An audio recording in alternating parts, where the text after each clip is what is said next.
அமர்ந்த தண்ணீர், பசும்புல் மேய்ச்சல் இருக்கா, இதெல்லாம் கொடுப்பாரு. இதெல்லாம் இது மேய்ப்பனுடைய வேலை. இப்ப நம்ம என்ன செஞ்சுட்டு இருக்கோம்?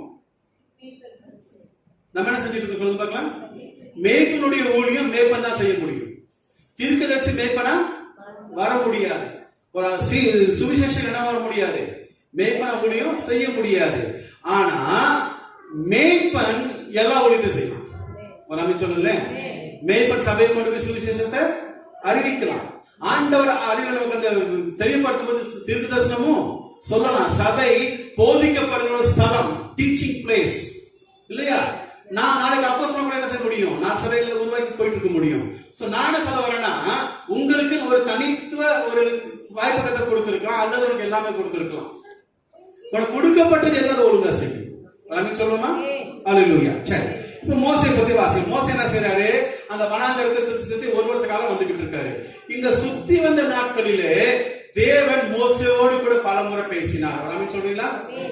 எத்தனை முறை பேசினாரு? பலமுறை பேசினார். இதுல பேசும்போது ஒவ்வொரு முறை ஆண்டு என்ன சொல்றாருன்னா, மோசையே நீ மலை மேல் ஏறிவான்னு கூப்பிடுறாரு. எங்க கூப்பிடுறாரு?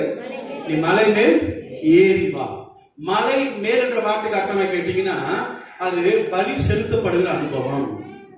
ஈசாக்கை பலி செலுத்தும்படியாக ஆபிரகாமை தேவன் மலை மேல ஏறி வா அப்படின்னாரு.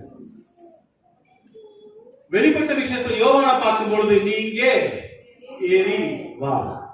அந்த மேல ஏற அனுபவம் நமக்கு இருக்கணும். ஆண்டோடு கூட பேசுகிறவன் அவன் நாளுக்கு நாள் உயர்த்தப்படுறவன காணப்படணும். ஆமீன். லோத்தை பார்த்து சொன்னாரு, சமூகம் நீங்க நில்லாதபடிக்கு மலை மேல ஓடி போ. அல்லேலூயா. நமக்கு எந்த அனுபவம் இருக்கணும்? மலை மேல இருக்கிற அனுபவம். மலை மேல இருக்கிற பட்டணம் அது மறைந்து இருக்காது. ஆமீன் சொல்லலாமா? சுவிசேஷனுடைய பாதங்கள் அது எப்படி இருக்காமா? மலை மேல இருக்கிற எவ்வளவு அழகா இருக்கு. மலை மேல இருக்கிற அனுபவத்துக்கு வரணுமோ. முதலாவது காரியம் அனலா இருக்கிற அனுபவத்தில் இருக்கணும். அனலம் குழலம் இருக்கக்கூடாது. ரெண்டாவது மலை மேல இருக்கு. சொல்லு பார்க்கலாம். மலை மேல இருக்கணும். ஆமீன் சொல்லுமா? சரி, இப்ப ஆண்டவர் சொல்றாரு, இந்த மோசேக்கு கர்த்தர் அவனை கிட்டத்தட்ட 7 முறை சீனாய் மலை மேல் கூப்பிட்டார். சரியா தப்பா? எத்தனை முறை கூப்பிட்டாரு மலை மேல? அவனு சீனாய் மலை மேல முதல் வட்டம் கூப்பிட்டாரு, கற்பலகை கூப்பிட்டாரு. அதை கீழே கொண்டு வரும்போது ஜனங்க பாவம் செஞ்சாங்க, போட்டு உடைச்சிட்டான். மீண்டும் மேல போனான்.